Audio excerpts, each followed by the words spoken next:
Bao Hu jelas berhati-hati dan tidak berani menggunakan kekuatan gaib apapun, karena takut ketahuan oleh para prajurit di atas. Jika lokasi pasar gelapnya terbongkar, tamatlah riwayatnya. Hati-hati, Humazi berseru, wajahnya langsung pucat. Chen Ping sudah menduga hal ini, dan seringai muncul di sudut mulutnya. Tepat saat belati itu hendak menyentuh kerahnya, dia meraih pergelangan tangan Bao Hu dan meremasnya dengan lembut. Ah! Bao Hu menjerit bagaikan seekor babi yang sedang disembelih. Tulang-tulang di pergelangan tangannya hancur menjadi bubuk dan tergantung lemas. Belati itu jatuh ke tanah dengan bunyi berdenting, dan racunnya merusak lubang kecil yang mengeluarkan asap biru. Ini hanya pelajaran. Di masa depan, kamu harus menerima kekalahan dan menghindari serangan diam. Diam, Chen Ping berkata dengan dingin dan menendang Bao Hu pergi. Bao Hu terlempar lebih dari 10 meter seperti karung rusak dan jatuh dengan keras ke tanah.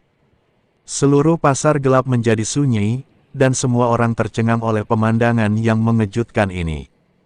Siapakah yang menyangka bahwa seorang pemuda yang tampaknya biasa saja dapat menyapu seluruh Bao Hu Fang hanya dengan kekuatan fisiknya. Para penjahat yang biasa memamerkan keperkasaannya itu, di hadapannya bagaikan bayi yang rapuh. Wajah Bao Hu pucat dan matanya penuh keengganan, tetapi dia tidak berani melawan. Dia tahu bahwa dia tidak memiliki kekuatan untuk melawan Chen Ping. Dalam keputusasaan, dia hanya bisa memberi perintah, meminta Nuo Qing untuk membawa orang memindahkan semua koin peri dan sumber daya keluar. Bai Yi memandangi tumpukan koin dan sumber daya abadi dan tidak bisa berhenti tersenyum. Dia melangkah maju, menepuk bahu Chen Ping, dan memuji, menantu laki-lakiku tersayang, kamu benar-benar hebat. Denganmu, posisi Ling Hufang kita di pasar gelap pasti akan meningkat. Chen Ping tersenyum tipis dan tidak mengatakan apa-apa. Dia tahu bahwa di surga ini tempat orang kuat dihormati. Hanya dengan terus meningkatkan kekuatannya sendiri dia dapat memperoleh pijakan. Kemenangan hari ini hanya karena batasan aturan. Jika penggunaan aura magis diizinkan, Chen Ping sama sekali tidak sebanding dengan orang-orang ini, jadi Chen Ping harus meningkatkan wilayahnya sesegera mungkin. Orang-orang di bawah Hufang menyaksikan kekayaan yang mereka peroleh dengan susah payah diambil oleh Chen Ping. Meskipun mereka merasa tidak mau, mereka tidak berani mengatakan apapun. Mereka tahu bahwa mulai saat ini, posisi Bao Hufang di pasar gelap akan anjlok. Ayah mertua, bagaimana kalau kita pergi ke pasar gelap berikutnya? Chen Ping bertanya. Hanya dengan memenangkan lebih banyak koin peri dan sumber daya, Chen Ping dapat meningkatkan wilayahnya lebih cepat. Tidak masalah, ayo pergi. Wajah Bai Yi penuh kegembiraan. Setelah menatap Bao Hu dengan dingin, dia meninggalkan Bao Hufang. Ketika mereka berjalan keluar dari Bao Hufang, Nuo Qing dan orang-orang lain dari Ling Hufang semua memandang Chen Ping dengan kagum. Awalnya, alun-alun Ling Hu mereka telah kehilangan banyak koin peri dan sumber daya ke alun-alun Bao Hu, sehingga menyulitkan alun-alun Ling Hu untuk mempertahankannya. Tanpa diduga, mereka memenangkan semuanya kembali kali ini. Awalnya, saat Nuo Qing melihat ukuran tubuh Chen Ping dan kultivasinya tingkat pertama di alam abadi, dia hanya meremehkannya. Jika dia bukan menantu Bai Yi, Nuo Qing mungkin tidak akan peduli padanya. Namun kini, Nuo Qing dan yang lainnya memanggil Chen Ping dengan sebutan menantu, dan mereka begitu mesra. Bai Yi semakin menyukai Chen Ping dan terus memanggilnya menantu yang baik. Bai Yi membawa Chen Ping dan mulai menyapu berbagai pasar gelap. Karena ukuran tubuh Chen Ping, dia terlihat seperti orang lemah di mata orang lain. Jadi setiap kali mereka pergi ke pasar gelap, semua orang mengira Chen Ping akan kalah dan memasang taruhan padanya.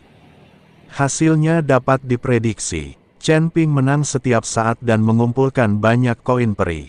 Meskipun orang-orang pasar gelap ini memenangkan banyak koin peri, mereka tidak berdaya karena mereka tidak berani mengambil tindakan. Jika mereka tidak memberikan koin peri, atau mengambil tindakan terhadap Chen Ping dan lainnya, maka kredibilitas mereka di pasar gelap akan hilang. Jika pasar gelap kehilangan kredibilitasnya, maka pasar tersebut akan hancur. Siapa yang berani berbisnis di pasar gelap? Yang terpenting adalah begitu aura magis digunakan, aura itu pasti akan bocor keluar dan ditemukan oleh prajurit yang berpatroli. Jika lokasi pasar gelap terbongkar, kiamat kita akan datang. Pemerintah kota pasti akan mengirim pasukan untuk melenyapkan pasar gelap. Oleh karena itu, kecuali jika benar-benar dalam situasi hidup dan mati, pemilik pasar gelap ini tidak akan mengambil tindakan. Anda hanya bisa menerima kekalahan dan mengeluarkan koin peri. Selama hari ini, Bai Yi dan Chen Ping menyapu seluruh pasar gelap di Rhino City dan memenangkan koin peri dan sumber daya yang tak terhitung jumlahnya. Setelah kembali ke Ling Hufang, Bai Yi sangat bahagia hingga dia hampir memeluk Chen Ping dan menciumnya. Menantu laki-lakiku tersayang, kamu tidak perlu menginap di penginapan manapun lagi. Ling Hufang ini adalah rumahmu. Aku akan menyiapkan kamar yang mewah dan nyaman untukmu. Bai Yi berkata pada Chen Ping. Chen Ping mengangguk, lalu menunjuk Humazi dan Xiu Rui dan berkata, kedua temanku. Mereka adalah teman-temanmu, jadi mereka adalah tamu kita. Tinggallah di sini bersama-sama. Bai Yi berkata dengan sangat murah hati. Tapi identitas mereka, Chen Ping takut identitas Humazi dan Xiu Rui akan bocor, yang akan membawa masalah bagi Ling Hufang. Tidak apa-apa, selama kamu tidak berkeliaran di Ling Hufang, tidak akan ada masalah. Kata Bai Yi, Guru Hu, rekan kultivator, bagaimana perasaan kalian berdua? Chen Ping bertanya pada mereka berdua. Saya akan mengikuti pengaturan dari rekan Daois Chen. Xiu Rui tidak peduli. Dia diselamatkan oleh Chen Ping, jadi dia hanya bisa mengikuti Chen Ping sepanjang jalan. Jika tidak, dia tidak akan mampu bertahan hidup di Rhino City dengan identitas manusianya. Humazi berkata dengan sedikit malu, ada dua wanita di penginapan, bisakah kita membawa mereka? Tentu saja, aku akan menyiapkan kamar terpisah untukmu. Tanpa menunggu Chen Ping mengangguk, Bai Yi berbicara. Baiklah, aku akan mengambilnya. Humazi dengan senang hati pergi menjemput kedua wanita itu. Pada periode waktu berikutnya, Chen Ping dan rekan-rekannya tidak meninggalkan Ling Hufang. Lagi pula, Ling Hufang memiliki segalanya, yang setara dengan sebuah kota kecil. Chen Ping berlatih mati-matian di menara penekan setan. Dengan persediaan koin peri dan sejumlah besar sumber daya, kecepatan latihan Chen Ping juga meningkat pesat. Hanya dalam waktu setengah bulan, alam Chen Ping telah mencapai tingkat ke-8 dari alam abadi yang menakjubkan. Anda harus tahu bahwa setengah bulan di dunia luar sama dengan 50 bulan di menara penekan iblis, yang setara dengan beberapa tahun. Ketika Chen Ping keluar dari menara penindasan iblis, semua orang menyaksikannya dengan cepat naik dari tingkat pertama alam transformasi abadi ke tingkat ke-8 alam transformasi abadi hanya dalam waktu setengah bulan. Itu sungguh luar biasa. Menantu laki-lakiku tersayang, kecepatan latihanmu sungguh luar biasa, tetapi kecepatanmu dalam mengonsumsinya juga luar biasa. Sumber daya yang kau menangkan dari kompetisi hampir habis. Bai Yi berkata tanpa daya. Jika tidak ada sumber daya untuk memasok Chen Ping tidak akan mampu keluar dari menara penekan setan. Ayah mertua, ini sudah sangat bagus, tapi sayang sekali semua sumber daya itu digunakan oleh saya sendiri. Chen Ping berkata dengan agak malu. Menantu laki-lakiku tersayang, kata-katamu terlalu sopan. Mulai sekarang, seluruh Linghu Square akan menjadi milikmu, dan tentu saja sumber dayanya akan diberikan kepadamu. Bai Yi menepuk bahu Chen Ping dan berkata, Chen Ping sangat tersentuh dan dia menyetujui Bai Yi sebagai ayah mertuanya. Ayah mertua, saya ingin tahu apakah ada lapangan percobaan atau semacamnya di kota Badak. Tingkat kultivasi saya telah meningkat pesat sekarang, dan saya juga perlu menguasai beberapa percobaan. Meskipun alam Chen Ping sekarang telah naik ke tingkat ke-8 alam abadi, namun karena terlalu banyak alam yang harus ditingkatkan, Chen Ping harus melalui pertarungan sesungguhnya dan menguasai berbagai keterampilan. Namun di kota badak ini, Chen Ping tidak bisa begitu saja memilih beberapa orang untuk dilawan lalu mengalahkan mereka. Ada api penyucian di kota badak ini, tetapi terlalu berbahaya. Aku khawatir itu tidak cocok untukmu dengan levelmu. Dan setiap kali Anda memasuki Purgatory Field, Anda membutuhkan 500.000 koin abadi. Kebanyakan orang tidak mampu membayar harga ini. Bai Yi mengikuti Chen Ping dan berkata, api penyucian, mengapa ada biaya? Untuk siapa biaya ini? Dan apa yang ada di api penyucian? Chen Ping bertanya dengan bingung. Tentu saja, uang ini untuk penguasa kota. Seluruh purgatori dikendalikan oleh istana penguasa kota. Di pegunungan belakang kota badak, ada sebuah gua yang disebut Gua Setan. Menurut legenda, pada zaman dahulu kala, sejumlah besar setan dikekang di dalamnya. Kemudian, kota badak dibangun di sini, dan gua iblis ini juga dikendalikan oleh istana tuan kota. Formasi untuk memasuki gua iblis juga berada di bawah kendali istana penguasa kota.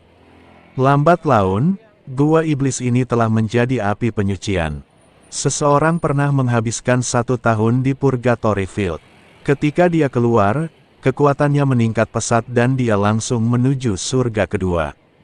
Bai Yi mengikuti Chen Ping dan menjelaskan. Gua Setan, Chen Ping sangat gembira, ayah mertua, bisakah Anda mengajak saya melihatnya? Apakah kamu cukup kuat? Mereka yang memasuki gua iblis semuanya adalah kultivator biasa, dan banyak dari mereka yang belum bisa keluar. Dengan kekuatanmu, jika kau ingin mengikuti ujian, aku khawatir itu akan berbahaya. Bai Yi khawatir Chen Ping akan berada dalam bahaya. Jangan khawatir, ayah mertua. Aku tahu batas kemampuanku. Aku hanya tidak tahu apakah kau masih bisa menghasilkan 500.000 koin abadi.